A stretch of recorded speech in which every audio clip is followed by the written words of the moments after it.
This episode of Bleach had me yelling, man. Like, this was a quality episode, but there was some action that caught me by surprise. Like, holy shit, like, you had moments where it felt like you were watching Hulk beat someone down Avengers style, just slamming them into the ground. There's moments where characters' heads are impaled into the goddamn ground and only their legs are there. And then they can just go into characters getting so badly killed that I was expecting the death, but I wasn't expecting the arm to go also be obliterated alongside half of the chest as you have the crew come in.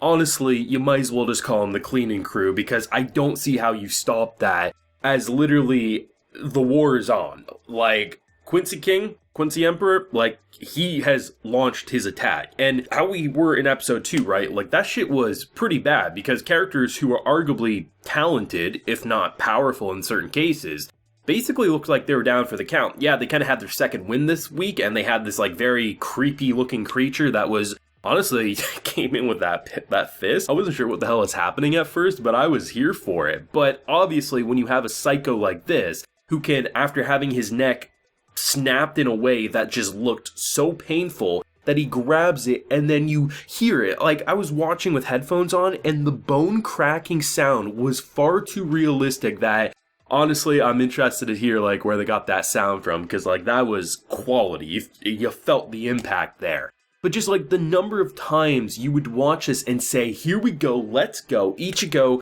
I mean, my man was doing some crazy shit this episode, and yeah, maybe not all of his attacks are landing, but when you have two characters who have that strong of a personality, they're definitely polar opposites, but both of them are very powerful personalities, and there's no way you would ever shake hands with one another. There's no way you get out of a battle at any point in this arc and say, oh, they're gonna be friends at some point. No, like, one's gonna die, and obviously I knew Ichigo wasn't gonna die this episode, but I expected him to basically be able to do well, all things considered, at the very least for a bit, and that's exactly what happened. Before then, he became even crazier, and just the disgusting form. Like, on one hand, some of the shots after his transformation looked really good and not as creepy. Like, I mean, yeah, the teeth got rather large, but I mean, he didn't need to see a dentist. Those were pearly whites, let's be honest. But then there's other shots where it just feels like an abomination of mixing and matching of creatures, and it was just great to see, like, how exciting it was while clearly propelling the actual narrative.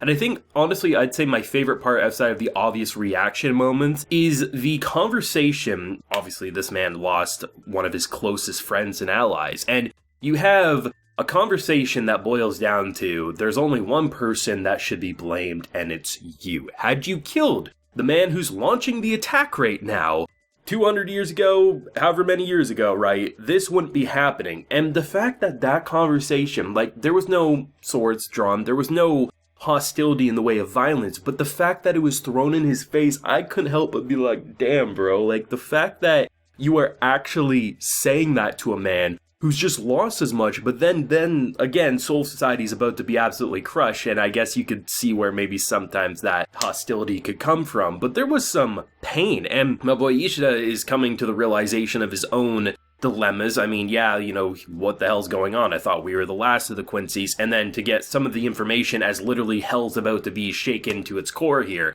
I mean, things are not looking good for our heroes, and I doubt they will look good for some time. I think this will be the bloodiest arc. I mean, not only do we have a production team that's not censoring, that's not pulling their punches, like, characters are brutally killed. This is the most brutal Bleach has been.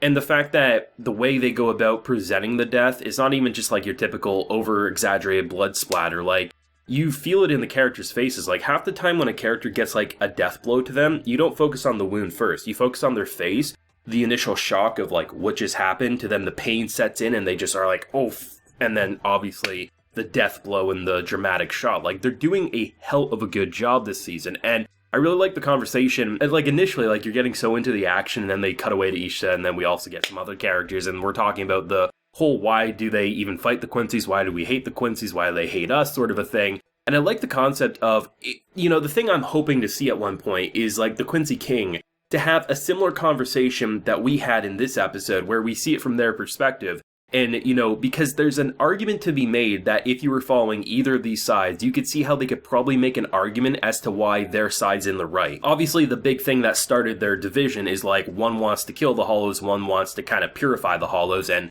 then the balance of the world, and then obviously the extermination mission that then led to a grudge that has lasted to this point in time. Like, I'm not saying one side doesn't have sins and the other side is clean or anything, but it's just, when you look at it from the current state that they're in, like, why do I have a grudge for shit that happened in the past? Like, doesn't make sense. And eventually, it just came to a point where one side has to kill the other because there's no way that the grudge will ever go away. And I'm interested to see if we will get some of those conversations similar to what we saw in this episode, but maybe on the Quincy side and just, you know, the way they present it. Because clearly, they're arrogant, they're powerful, and they're vengeful, but they are like that for a reason, and I'm interested to see the conversations that will happen alongside the crazy-ass bloodshed, because this episode was bloodier, I'd argue, than even the prior episode. The thing that was, like, great about this episode was, honestly, how much action there was and how nothing about it felt like it dipped production-wise. Even just simple characters, like, moving, like, outside of action scenes, like, just the way that there's constantly expression to the animation. You'll see character shoulders actually move as they get up, like, those little details, you might say, oh, what's the big deal? But go look at most anime. Anime is one of the mediums that moves the least in terms of an animation medium, right? Because there's a lot of static shots, and that's part of the charm of anime. I'm not saying I don't want that, I like those still shots, but there is obviously room for improvement, and I think Bleach has done one of the biggest glow-ups that I've seen from an anime of what you saw before in the hundreds of episodes that was there to where it is now. Like, yes, the individual attacks and the lighting is fantastic. The eruption of the flames at the end of the episode when it felt like Attack on Titan wall coming down was fantastic, as was all of the, it was basically like a sword going up against an energy sword. It was pretty awesome. But the thing that actually impressed me is just the fact that so much moves even outside of action scenes, and it makes the characters feel a lot more alive, and the fact that we have such an intriguing arc. 3 episodes in, I'm more glued to Bleach than I've ever been. Helps that it has a great visual production, helps that the sound design is completely on point. The snapping of the neck didn't need to sound that good, but it did. If you didn't listen with that with headphones, like, I highly recommend just rewatching that scene. It's pretty disgusting, but it's so good.